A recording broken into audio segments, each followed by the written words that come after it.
اللہ نے کیا فرمایا؟ بشری صابرین، صبر کرنے والوں کی کو خوشخبری سناؤ. اللہ تعالیٰ نے کہا ماتم کرنے والوں کو خوشخبری سناؤ. یہ بندہ اپنے باطل مذہب کو ثابت کرنے کے لیے بلا وجہ جو ہے نا ایک حدیث کے اندر تحریف کرنا ہے. بدعتی کا پرابلم یہی ہوتا ہے کہ اس کو صحیح صریح دلیلیں تو نہیں دکھتی ہیں دین کے معاملے میں. اگر اس کے موافق نہیں ہے اس کی دلیلیں تو وہ صحیح ترین دلیلوں کو نظر انداز کر دے گا، اور اس کے موافقت میں اگر مل جائے تو وہ رواج کو بھی دلیل بنا لے گا. ان ابن عمر، عبداللہ ابن عمر کہتے ہیں کہ رسول اللہ صلی اللہ علیہ وسلم احد سے واپس آئے، فجعلت نساء الانصار یبکین علی من قتل من ازواجہن. جب وہ واپس آئے احد سے تو انصار کی عورتیں، مدینے والے عورتیں، ان کے جو عزیز قتل ہوئے تھے، شہید ہوئے تھے، تو ان پہ رونا شروع کر دی. انہوں نے رونا شروع کر دیا.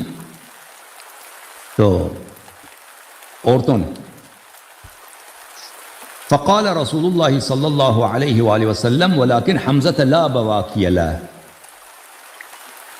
رسول اللہ صلی اللہ علیہ وسلم نے کہا کہ میرے چچا حمزہ کا کوئی رونے والا نہیں. مدینے والے اپنے مردوں پہ، اپنے شہیدوں پہ رو رہے ہیں، میرے چچا حمزہ کو کوئی یاد کرنے والا، رونے والا، ماتم کرنے والا نہیں. ثم نام فاستنبہ وہن یبکین. پھر وہ سو گئے. جب بیدار ہو گئے تو سنا کہ عورتیں جو ہیں اب حمزہ کے لیے، عورتوں کو جب پتہ چلا کہ رسول صلی اللہ علیہ وسلم کی خواہش ہے کہ حمزہ کی ماتم کیا جائے، تو مدینہ والوں نے حمزہ کی ماتم کرنا شروع کیا. روک دیں، یہیں پر روک دیں. اللہ کے نبی صلی اللہ علیہ وسلم کی خواہش ہے کہ حمزہ پہ ماتم کیا جائے. پہلی بات تو اللہ کے نبی صلی اللہ علیہ وسلم نے ماتم کی بات نہیں کی. اللہ کے نبی صلی اللہ علیہ وسلم نے دیکھا ماتم ہو رہا تھا وہاں پر. حدیث کے الفاظ کیا ہیں؟ یبکینا، کہ یہ عورتیں رو رہی تھیں. بھائی رونے کو ماتم کیسے بنا دیا آپ نے؟ دیکھیے اس لیے میں نے کہا نا کہ یہ لوگ تحقیق کے نام پر تحریف کرتے ہیں. حدیث کے صاف الفاظ کیا ہیں؟ یبکینا. بھائی وفات ہوئی تھی، 70 صحابہ شہید ہوئے تھے، بڑی تعداد اس میں سے انصار کے صحابہ کی تھی. ان کی جب جنازے لائے گئے تو ان کے گھر والے رو رہے تھے. ہم نے پہلے کہا اختلاف رونے پر نہیں ہے. آپ نے رونے کا ترجمہ ماتم کرنا کیسے کہہ دیا کہ ماتم ہو رہا تھا اور اللہ کے نبی صلی اللہ علیہ وسلم کو یہ افسوس تھا کہ حضرت حمزہ پہ کوئی ماتم کرنے والا نہیں. اچھا، اللہ کے نبی صلی اللہ علیہ وسلم نے، اللہ کے نبی صلی اللہ علیہ وسلم کو افسوس کس بات پر تھا؟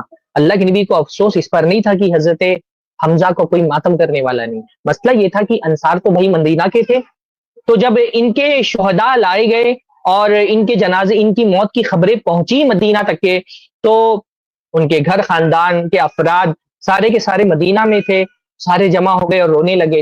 حضرت حمزہ کا معاملہ یہ تھا کہ وہ انصاری نہیں تھے، وہ مہاجر تھے، مکہ سے ہجرت کر کے آئے تھے. بنو ہاشم بڑی تعداد میں ابھی ہجرت نہیں کر سکے تھے. بنو ہاشم کی بڑی تعداد، یعنی جس خاندان کے حضرت حمزہ تھے وہ تو مکہ میں تھی. اس میں سے بہت سارے ایسے بھی تھے جو اسلام جنہوں نے قبول نہیں کیا تھا.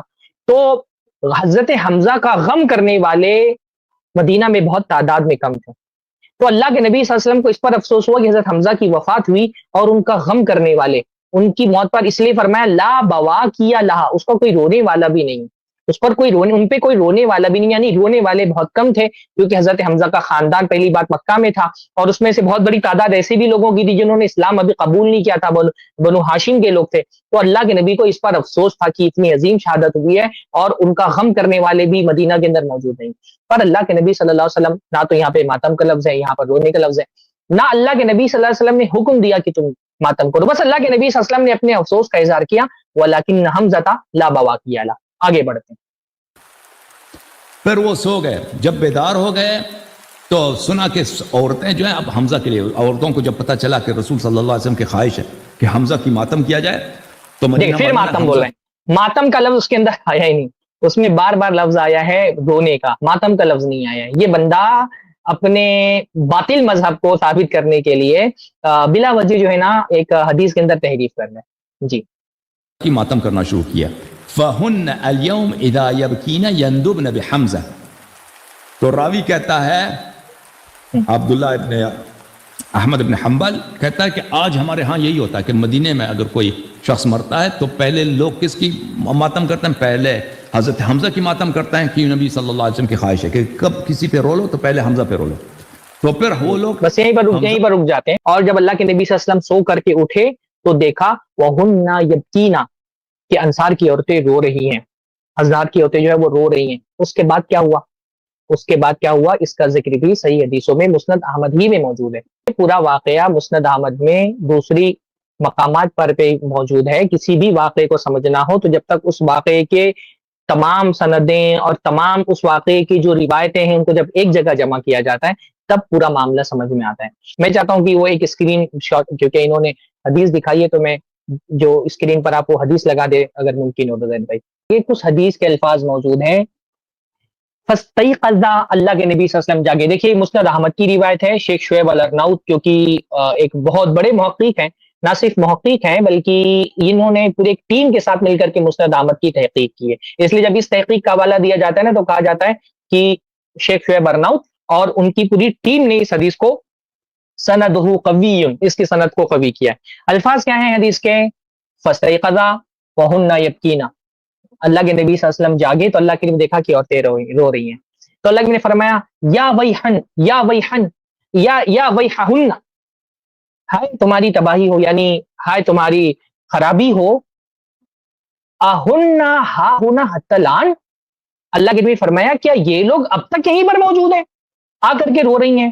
مروہن فلیرجعنا، اللہ کے نبی فرمایا، آگے بڑھے زید بھائی نیچے کریے، مروہن ان کو حکم دو، فلیرجعنا کہ وہ لوٹ جائیں، ولا یبکین علی حالک بعد اليوم، اور آج کے بعد سے کسی بھی ہلاک ہونے والے پر روئیں نہ.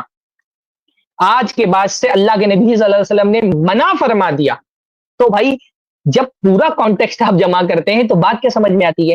بات یہ سمجھ میں آتی ہے کہ ٹھیک ہے اللہ کے نبی صلی اللہ علیہ وسلم کو اس پر افسوس تھا کہ حضرت حمزہ کے قریبی رشتہ دار مدینہ میں موجود نہیں ہے، اس لیے ان پر رونے والا کوئی نہیں ہے، کیونکہ وہاں پہ رواج تھا میت کے پر نوحہ کرنے کا اور میت کے پاس جا کر کے رونے کا. تو عورتیں آئیں اور وہ روئیں، اور جب وہ روئیں اللہ کے نبی صلی اللہ علیہ وسلم جاگے اور دیکھا کہ عورتیں آ کر کے رو رہی ہیں تو اللہ کے نبی صلی اللہ علیہ وسلم نے منع فرمایا.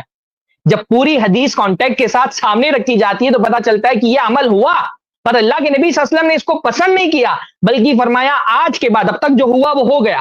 ٹھیک ہے اللہ کے نبی صلی اللہ علیہ وسلم کی خواہش سمجھ کر کے انصار کی عورتیں آئی روئی، پر اللہ کے نبی فرمایا بعد الیوم، آج کے بعد سے کسی وفات پانے والے پر، کسی ہلاک ہونے والے پر کوئی روئے گا نہیں. تو جب پوری حدیث سامنے آتی ہے تو یہ حدیث جو آپ ماتم کی دلیل کے طور پہ پیش کر رہے ہیں یہ تو ماتم کی حرمت کی دلیل ہے. اصل میں جس مسند احمد سے آپ نے آدھا واقعہ روایت کیا ہے، آدھا واقعہ بیان کیا ہے، جب وہ پورا واقعہ سامنے لایا جاتا ہے تو پتہ چلتا ہے کہ اللہ کے نبی صلی اللہ علیہ وسلم نے ماتم سے منع فرمایا.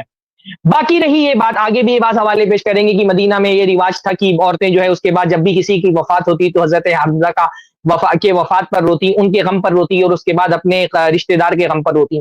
تو بھائی ہمارے لیے اللہ کے نبی صلی اللہ علیہ وسلم کی حدیث دلیل ہے، ہمارے لیے مدینہ میں کیا ہو رہا تھا یہ دلیل نہیں ہے. جب اللہ کے نبی صلی اللہ علیہ وسلم نے صراحت کے ساتھ یہ بات کہہ دی کہ آج کے بعد کسی مرنے والے پر اس طرح سے رویا نہیں جائے گا، تو ہمارے لیے پھر اللہ کے نبی صلی اللہ علیہ وسلم کی حدیث دلیل بنتی ہے. ممکن ہے مدینہ کے کچھ لوگوں کو اللہ کے نبی صلی اللہ علیہ وسلم کا یہ حکم نہ ملا ہو اور وہ یہ سمجھ رہی ہوں کہ اللہ کے نبی صلی اللہ علیہ وسلم کو کیونکہ حضرت حمزہ کی وفات کا غم تھا تو ہم آج تک اس کو غم منائیں گے.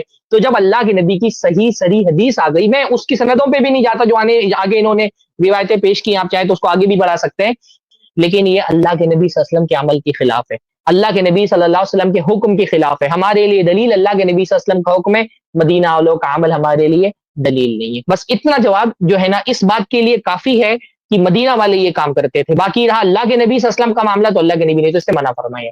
آگے بڑھتے ہیں. پر رونے کے بعد عورتیں جو ہے نا اپنی، یہی حدیث جو میں نے آپ کو مسند احمد سے دکھائی ہے نا، احمد حنبل والی حدیث وہ نقل کرتا ہے، فہن اليوم اذا يبكين يندبن حمزہ وهذا على شرط مسلم. کیا فرماتے ہیں یہ حدیث جو رسول صلی اللہ علیہ وسلم نے مدینہ والوں سے گلایا کیا کہ تم میرے چچا حمزہ پہ کیوں نہیں روتے، تو یہ صحیح ہے بشرط مسلم. اور مدینہ والوں یہ کہاں سے یہ بات بول رہے ہیں میرے چچا حمزہ پہ کیوں نہیں روتے؟ مطلب یہ تو حدیث کے الفاظ ہیں بھی نہیں، یہ بندہ اپنی طرف سے کیسے باتیں ایڈ کرتا ہے. بات صرف اتنے لوگوں نے فرمایا ولیکن حمزہ لا بواکی اللہ، حمزہ پہ کوئی رونے والا نہیں. اللہ کے نبی کو اس پر افسوس تھا کہ آپ کے قریبی رشتہ دار مدینہ میں موجود نہیں تھے، بس اس کا افسوس تھا. اللہ کے نبی نے یہ کہا کہ میرے حمزہ پہ کوئی تم روتے کیوں نہیں, یہ کہا اللہ کے نبی صلی اللہ علیہ وسلم نے فرمایا. اللہ کے نبی نے کوئی مطالبہ نہیں کیا, اللہ کے نبی نے طلب نہیں کیا, تقاضا نہیں کیا کہ حضرت حمزہ پہ آ کر کے رو. بس اللہ کے نبی نے غم کا اظہار کیا, بھائی کوئی آدمی سفر پر اس کی وفات ہو جائے یا اپنے خاندان والوں سے دور اس کی وفات ہو جائے تو غم ہوتا ہے کہ بندے کی وفات بھی ہو گئی اور اس کے قریبی خاندان گھر والے لوگ اس کے پاس موجود نہیں ہیں. اللہ کے نبی کو بس اس پر افسوس تھا کہ آپ کے قریبی رشتہ دار وہاں پر موجود نہیں تھے, پر اللہ کے نبی نے مطالبہ نہیں کیا کہ آ کر کے حمزہ پر رو. جو یہ بندہ کہہ رہا ہے کہ تم روتے کیوں نہیں حضرت حمزہ پر, اللہ کے نبی صلی اللہ علیہ وسلم نے اس کا مطالبہ نہیں کیا, بلکہ جب اللہ کے نبی سو کر کے اٹھے اور لوگوں کو روتا ہوا دیکھا کہ رونے والیاں آ کر کے خصوصی طور پہ رو رہی ہیں, تو باقاعدہ اللہ کے نبی نے منع فرمایا.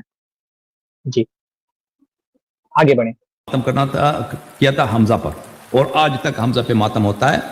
عورتیں اگر کسی مردہ پر ماتم کرنی ہو کہ کوئی مر گیا ان کا, پہلے اس اپنے مردے پہ نہیں روتی. ہمارے پاس رواج ہی سب سے پہلے حضرت حمزہ علیہ السلام پہ ماتم کرتی ہیں عورتیں, پھر اپنے مردے پہ روتی ہیں. ابھی تک انہوں نے دیکھیے بدعتی کا پرابلم یہی ہوتا ہے نا, بدعتی کا پرابلم یہی ہوتا ہے کہ اس کو صحیح دلیلیں تو نہیں دکھتی ہیں دین کے معاملے میں. اگر اس کے موافق نہیں ہے اس کی دلیلیں تو وہ صحیح ترین دلیلوں کو نظر انداز کر دے گا, اور اس کے موافقت میں اگر مل جائے تو وہ رواج کو بھی دلیل بنا لے گا. آپ دیکھیں اللہ کے نبی صلی اللہ علیہ وسلم کی حدیث, بلکہ قرآن کی آیتیں دیکھیں, اسلام کا عمومی مزاج دیکھیں. مصیبت کے وقت میں اسلام کیا کہتا ہے؟ اسلام کہتا ہے مصیبت آئے تو نوحہ ماتم کرو, سینے گریبان پھاڑو, ہاں سینہ کو بھی کرو. اسلام یہ کہتا ہے, اسلام تو صبر کی تعلیم دیتا ہے نا. یعنی اتنی دین کا مزاج جو صبر والا ہے, یہ تو ایک چھوٹا موٹا ایک مسلمان جس کو دین کی بنیادی معلومات بھی جس کو ہوگی وہ بھی یہ جانتا ہے کہ ہمارا دین ماتم والا دین نہیں ہے, ہمارا دین صبر والا دین ہے. وفات پر ہمارے دین میں کیا کہا گیا ہے؟ صبر کرو. اللہ نے فرمایا قرآن مجید کے اندر وَلَنَبْلُوَنَّكُمْ بِشَيْءٍ مِّنَ الْخَوْفِ وَالْجُوعِ وَنَقْصٍ مِّنَ الْأَمْوَالِ وَالْأَنفُسِ وَالثَّمَرَاتِ وَبَشِّرِ الصَّابِرِينَ. اللہ تعالیٰ نے بتایا تم پر بہت ساری مصیبتیں آئیں گی الگ الگ نوعیت کی, اس میں سے ایک مصیبت کیا آئے گی؟ وَالْأَنفُسِ, بہت سارے قریبی لوگوں کی موت کی مصیبت تم کو آئے گی.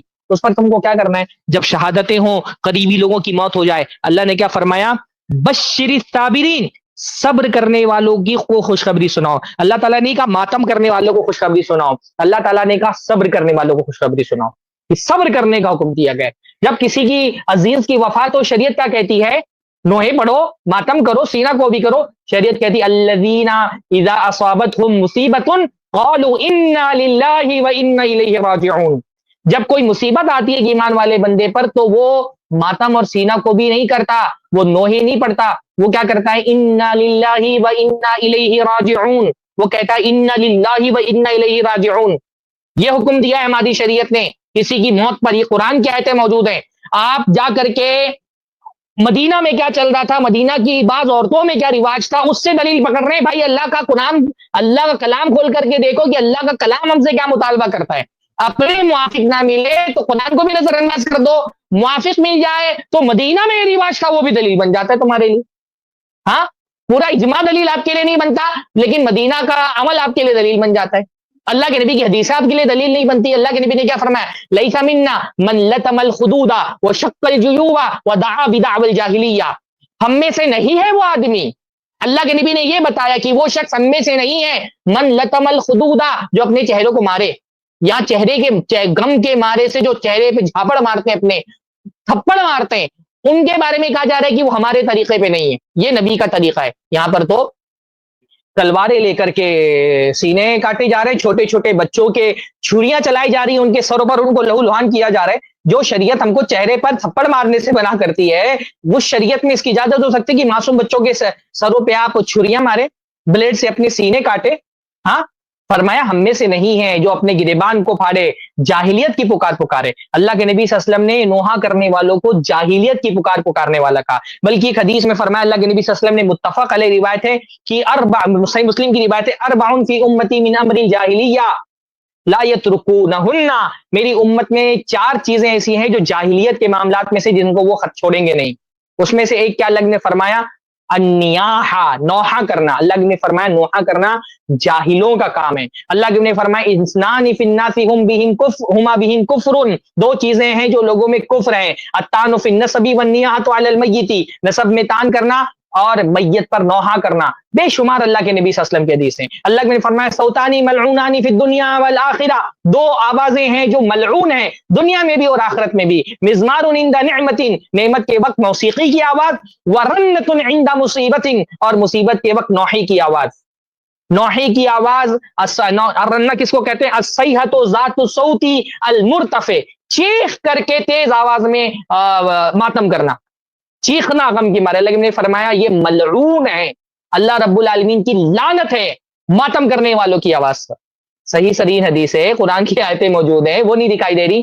مدینہ کی بعض مجہول عورتوں کا عمل سے دلیل لے رہا ہے، یہ بھی دلی کا پرابلم ہوتا ہے کہ اس کو جب اپنا موقف ثابت کرنا ہوتا ہے تو وہ چیزیں جو دلیل نہیں بن سکتی ان سے بھی دلیل لیتا ہے، اور اس کے موقف خلاف صحیح صریح حدیثیں موجود ہوں، قرآن کی آیتیں موجود ہوں، وہ اس کو دکھائی نہیں دیتی، وہ اندھا ہو جاتا ہے، کیونکہ وہ موقف پہلے اختیار کرتا ہے، دلیلیں بعد میں تلاشتا ہے۔ وہ دلیل دیکھ کر کے موقف نہیں اختیار کرتا، وہ پہلے موقف اختیار کر لیتا ہے، پھر اپنے موافق چیزیں تلاش کر کے لا کے پیش کرتا ہے، اور بے وقوف لوگ اس کو تحقیق سمجھتے ہیں۔ جی آگے بڑھایا جائے۔ نبی کے زمانے تک انہوں نے یہ جو ہے یہ سنت برقرار رکھی تھی، رسول اللہ صلی اللہ علیہ وسلم کی جو خواہش تھی، ٹھیک ہے نا۔ حدیث یہی ہے بھائی کہ اللہ کے نبی کی خواہش نہیں تھی بھائی، یہ بار بار اللہ کے نبی کی خواہش کہہ رہا ہے۔ اگر اللہ کے نبی کی خواہش ہوتی تو آپ بتائیں، خود اللہ کے نبی صلی اللہ علیہ وسلم کے زمانے میں صحابہ موجود تھے نا، سال بسال۔ اچھا غزوہ احد تو سن 3 ہجری میں پیش آیا، اس کے بعد تو اللہ کے نبی صلی اللہ علیہ وسلم تقریباً 9-10 سال تک باحیات رہے، تو اللہ کے نبی صلی اللہ علیہ وسلم ہر سال ماتم کرواتے نا، یا صحابہ کرام میں یہ رواج ہوتا نا۔ یہ آپ مجہول عورتوں کا ذکر کر رہے ہیں، خود جو خیر القرون کا دور تھا جس میں اللہ کے نبی خود موجود تھے، صحابہ موجود تھے، یا اللہ کے نبی صلی اللہ علیہ وسلم نے ہر سال احد کی تاریخ کو خصوصی طور پہ صحابہ کو جمع کر کے کہا کہ تم ماتم کرو، یا اللہ کے نبی صلی اللہ علیہ وسلم کے صحابہ کے دور میں، اللہ کے نبی صلی اللہ علیہ وسلم کے دور میں کیا اس بات کا ثبوت ملتا ہے کہ مدینہ کی عورتیں اللہ کے نبی صلی اللہ علیہ وسلم کے دور میں حضرت حمزہ رضی اللہ تعالیٰ عنہ کی وفات پر کوئی ماتم کرتی تھی؟ جس کا کوئی ثبوت نہیں ملتا۔ یہ مجہول کسی عورت کا، کن عورتوں کا بیان ہو رہا ہے، کیا ان کا عقیدہ تھا، کیا ان کا مسلک تھا، علم کتنا تھا ان کو، کتنی ان کے پاس جو ہے نا علمی صلاحیت کیا تھی، کچھ بھی ثبوت نہیں مل رہا۔ بس کچھ عورتیں کرتی تھی، کچھ عورتوں کا کرنا دین میں دلیل نہیں ہے، دلیل اللہ کے نبی صلی اللہ علیہ وسلم کی حدیث ہے۔ ندبہ بولتے ہیں، ندبہ بولتے ہیں نا، ماتم کا لفظ آپ نے بھی جو بولا ہے، ماتم کا مطلب سینہ کوبی نہیں ہے عربی زبان میں۔ آپ نے ماتم کے متعلق پوچھا تھا نا، ندبہ کرنا، کسی کے غم پہ رونا دونا چیخنا مارنا، اور ندبہ کا مطلب یہ نہیں کہ اس میں سینہ کوبی نہیں ہے، ٹھیک ہے نا۔ ندبہ کا مطلب ہے کسی مردے کو یاد کرنا، اس میں غم کا اظہار کرنا، ہو سکتا ہے اس میں سینہ کوبی ہو یا نہ ہو، لیکن اگر آپ سینہ کوبی کے لیے پوچھتے ہیں نا تو اس کے پاس ہمارے پاس حدیث ہے۔ عائشہ کہتی ہیں، یہ پہلی بات یہ ہے کہ حدیث صحیح ہے، ٹھیک ہے نا۔ اب 26,226۔ اچھا یہ ابھی دیکھیے گا تھوڑا سا کہ یہ بندہ جو ہے وہ جب حضرت حمزہ کی شہادت کی بات آئی تو جو چیزیں روایتوں میں موجود نہیں ہیں، ہاں وہ تشریح کرتے ہوئے وہ باتیں لا رہا ہے کہ حضرت ہند نے جو ہے وہ کلیجہ چبا لیا تھا، آنکھ ناک کاٹ لیے، ناک اور کان کاٹ لیے تھے۔ اس روایت کو بیان کرتے ہوئے دیکھیے اوپر کے الفاظ وہ کیسے غائب کر دے رہا ہے، جو حضرت عائشہ کی فضیلت اس حدیث میں بیان ہوئی ہے کہ اللہ کے نبی صلی اللہ علیہ وسلم کی وفات اس حالت میں ہوئی کہ اللہ کے نبی صلی اللہ علیہ وسلم کا سر حضرت عائشہ کی گود میں تھا۔ اس حدیث کے اندر یہ بات موجود ہے۔